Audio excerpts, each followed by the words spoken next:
বড় হয়ে গেলাম কিন্তু আজও মানুষ চিনতে শিখলাম না। কোন মানুষটা মুখোশ পরে আছে আর কোন মানুষটা মন থেকে ভালোবাসে সেটা আজও বুঝতে পারি না। আজও কনফিউজ হই যে কোন মানুষটা আমাকে সত্যিকারের মন থেকে ভালোবাসে আর কোন মানুষটা আমার ক্ষতি চায়।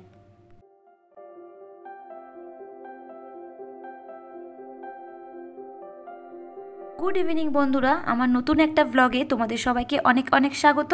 কেমন আছো তোমরা সবাই? আশা করছি সকলে খুব ভালো আছো, আর আমিও কিন্তু ভগবানের নামে বেশ ভালো আছি।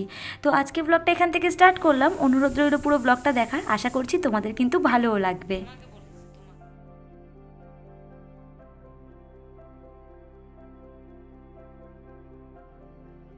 ব্লগ শুরু করার আগে কিন্তু অফ ক্যামেরায় আমি কিন্তু প্রায় অনেক কাজই গুছিয়ে নিয়েছি বন্ধুরা। যেমন ওই ঘরবাড়ি ঝাড়ু লাগানো, ঘরবাড়ি মোছা, জামা কাপড় ভাঁজ করা। ঘরবাড়ি মোছা বলতে এখন আর আমি ঘরবাড়ি পুরোটা মুছি না বিকেলে করে, বাট দরজার সামনেটা কিন্তু আমি জল দিয়ে দিই। যেহেতু সন্ধে আরতি পরে সন্ধেবেলার পুজোটা, তো সেই জন্য কিন্তু এইগুলো আমাকে করতেই হয়। তো সেগুলোকে গুছিয়ে নিয়েছি। তারপরে দেখতেই পেলে আমার বর পুজো দিল। অ্যাকচুয়ালি কি বলো তো বন্ধুরা,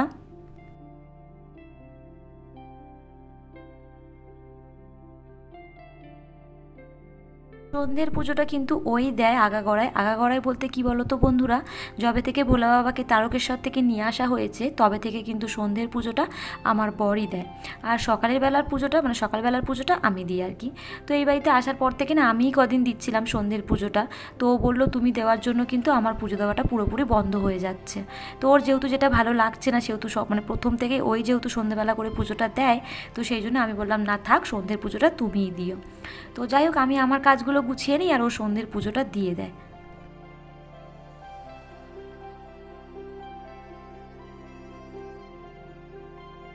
যেমনটা তোমাদেরকে বলছিলাম বন্ধুরা, যে আজ এত বড় হয়ে গেলাম এখনও কিন্তু আমি মানুষ চিনতে শিখলাম না। আর আমার মনে হয় মানুষ চেনাটা ভীষণই কঠিন বন্ধুরা। যদি সে সামনেতে তোমাকে ভালোবাসা দেয় কিংবা মিষ্টি মিষ্টি কথা বলে, তার ভেতরে কি চলছে তুমি কি করে বুঝবে, তাই না? তো যাই হোক, এইসব মানুষের থেকে কিন্তু সত্যিই দূরে থাকা ভীষণ ভালো। তার থেকে যারা সামনাসামনি সত্যি কথা বলে দেয়, তো সেইগুলো মনে হয় বেশ ভালো। কিন্তু অনেকেই আছে সামনে মিষ্টি বলে বাট পেছনে কিন্তু সেই তোমার নামেই বদনাম করে। তো সেই সব মানুষের থেকে আমার মনে হয় দূরে থাকাটাই ভালো। তো চিনতে পারলে তারপর তো না তাদের থেকে দূরে থাকবো, আগে তো চিনি মানুষগুলোকে। তো সেই সব মানুষগুলোকে না আরোই চেনা যায় না। তবে হ্যাঁ, একটু হলেও বুঝতে পারি যে তাদের কথাবার্তা, চালচলন একটু হলেও বোঝা যায়, কিন্তু হয়তো পুরোটা বোঝা যায় না।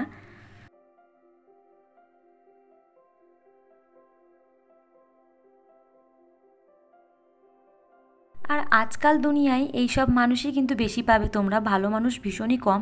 তো যাই হোক, ভালো মানুষ হয়েও বা কী লাভ বলো তো বন্ধুরা? তুমি তো সেই ঠোকরই খাবে, আঘাতই পাবে, কষ্টই পাবে। তো ভালো মানুষ হয়ে যদি আমি সেই কষ্টই পাবো, চোখের জলই ঝরাবো, তাহলে আমি খারাপ মানুষ হয়ে সুখে থাকবো না কেন, তাই না?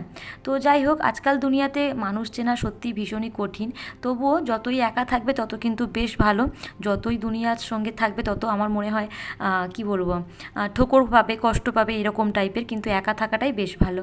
তো যাই হোক বন্ধুরা, আজকের কিন্তু আমি রান্না করছি ওই একটু পরোটা টাইপের, আর এই যে ঘুগনি। যেহেতু দুপুরের রান্নাটা দুপুরে শেষ হয়ে গিয়েছিল, আর আমি সকালবেলায় ভেবেছিলাম যে একটু চালটা অল্প করে নেব।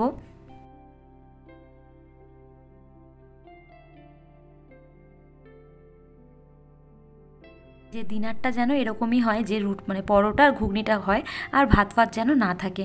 তো যাই হোক, এদিকে খাওয়া দাওয়া কমপ্লিট করলাম, করে কিন্তু আমি আমার রাতের প্রায় অনেক কাজই গুছিয়ে নিয়েছি। আর আমি কিন্তু এরকমই রাতে প্রায় অনেক কাজ গুছিয়ে নিই বন্ধুরা। যেমন ওই ওভেন পরিষ্কার থেকে শুরু করে, বাসন মাজা থেকে শুরু করে, তারপর তো একটু স্কিন কেয়ারও করতে হয়। সবসময় তো সংসারকে সময় দিলে হয় না, তাই না? একটু নিজেকেও সময় দিতে হয়। তো একটু রাতের বেলা করে স্কিন কেয়ারও করে নিই বন্ধুরা। এই যে দেখতেই পাচ্ছ, এখন ওভেনটা পরিষ্কার করছি, এখনও কিন্তু বাসন থালা সব পড়ে রয়েছে।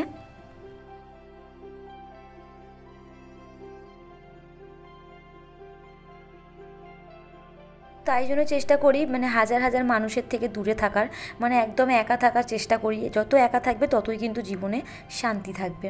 আর অ্যাকচুয়ালি কী বলো তো বন্ধুরা, আমি কিন্তু ছোট থেকেই খুব একটা লোকের সঙ্গে ওঠা বসা, মেলামেশা একদমই করতে পছন্দ করি না। খুব যতক্ষণ না সেটা আমার আত্মীয় স্বজনের মধ্যে হতে পারে, বা যতক্ষণ আমার মনের মতো মানুষ না হয়, ততক্ষণ কিন্তু আমি খুব একটা কারোর সঙ্গে মিশতে একদমই পছন্দ করি না। বিশেষ করে আজকাল দুনিয়ায় দাঁড়িয়ে সেখানে তো একদমই না।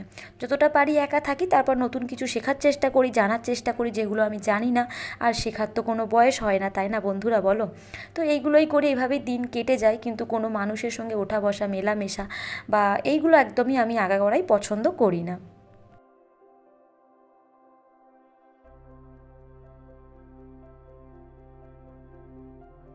হয়তোবা কথাগুলো অনেক বড় বড় কথা বন্ধুরা, কিন্তু বিশ্বাস করো কথাগুলো একদমই বাস্তব কথা। তো যাই হোক, এখন দেখো আমি এই যে চিকেন ধুচ্ছি, মানে সন্ধ্যের টাইমটা কিন্তু আমি একটু বাজারেও গিয়েছিলাম, তো সেখান থেকে একটু চিকেন নিয়েছিলাম কালকে যেহেতু রবিবার। তো সেই জন্য ভাবলাম সকালবেলা আর যাবো না, তাহলে এখনই নিয়ে যাই, ধুয়ে ধায়ে ফ্রিজে রেখে দেবো আর সকালবেলা বসিয়ে দেবো। তো সেই জন্য একটু 500 মতো চিকেন নিয়ে এসেছিলাম, সেটাকে এখন আর কি ধুয়ে নিচ্ছি। আর এদিকে কিন্তু আমার বাসন টাসন মাজাও হয়ে গিয়েছে, তো সেগুলোকে উপর করে দিয়েছি, মানে জল ঝরাতে দিয়েছি। আর একটা কি বলো তো বন্ধুরা, আমাকে না একটা বড় ঝুড়ি কিনতে হবে। মানে আমার ভীষণই প্রবলেম হচ্ছে এই বাসন থালা রাখার, মানে জল ঝরানোর জায়গাটা। যেহেতু আমার গ্যাসের জায়গাটা একদমই ছোট, তো সেই জন্য আমার একটু অসুবিধায় হয়। তো ভাবছি দেখি বাজারে গেলে এবার একটা ঝুড়ি কিনবো বড়, বাসন টাসন মাজার মানে মেজে রাখার, যে পরে যেগুলো হয় না জল ঝরানোর পর, সেরকম টাইপের।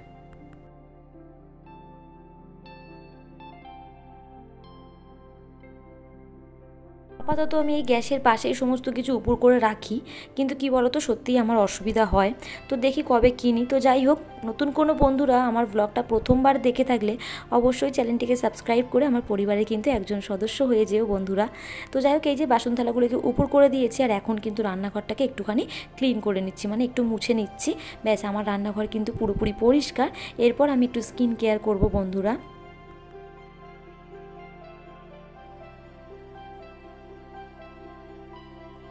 এই সারাদিন পর একটুখানি রাতে নিজেকে সময় দিই, মানে যতই সংসারের কাজকর্ম করি, যাই কিছুই করি, ঘরবাড়ি পরিষ্কার পরিচ্ছন্ন যা কিছুই করি, মানে যেভাবে রাখি, বাট নিজেকেও একটু সময় দেওয়াটা আমার মনে হয় জরুরি, একটু নিজেকেও সময় দেওয়া উচিত।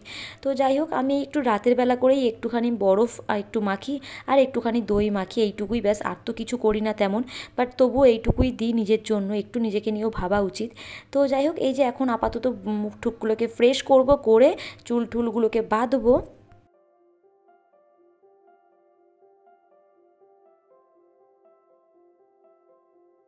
তারপরে কিন্তু রাতে আর কি ঘুমাতে যাব বলতে কি বলো তো বন্ধুরা, এডিটটা করে নেবো, মানে সমস্ত কিছু পরপর সাজিয়ে রেখে দেবো ভিডিওগুলোকে। তারপরে রাতের বেলা কিংবা ভোরবেলায় ভয়েসটা দিয়ে দেবো। আর এই বাড়িতে ভয়েস দিতে আমার তেমন একটা অসুবিধা হয় না, সত্যি কথা ভীষণই সুবিধা হয়, যখন ইচ্ছা আমি দিয়ে দিতে পারি বলতে পারো। তো যাই হোক, তো এডিটটা করে রাখলেই হবে। তো এরপর যাব ঘুমাতে। তো চলো বন্ধুরা, আজকের মতো টাটা, দেখা হচ্ছে নতুন ব্লগে বিকেল 5টায়।